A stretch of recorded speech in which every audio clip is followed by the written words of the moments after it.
Hello. तर आज बाजूच्या मामीने मला गावचे सीताफळ दिले होते. त्यानंतर मला कपड्याच्या घड्या घालायच्या होत्या आणि वेदू स्कूलमधून आल्यानंतर तिला लगेचच अभ्यासाला बसायचं असतं.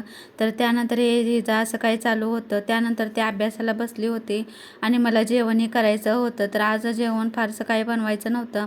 तर चपाती मी ऑलरेडी बनवून घेतल्या होत्या आणि मी भात आणि आज अंड्याची भुर्जी बनवायची होती.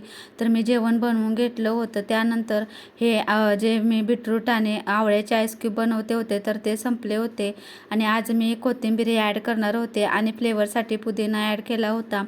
तर हे सर्व जिन्नस एकत्र धुवून मी आवळा आणि बीटरूट कट करून घेतले आणि ते मिक्सरला बारीक करून घेतले आणि त्याची छान अशी स्मूथ अशी पेस्ट बनवून घेतली त्यानंतर स्मूथ पेस्ट बनवल्यानंतर त्याचा ज्यूस असा एवढा असा निघाला होता आणि तो आईस ट्रेमध्ये छान असा ओतून घेतला होता आणि याचे आईस क्यूब 5 ते 6 तासानंतर लगेचच बनतात आणि हे 15 दिवस टिकतात.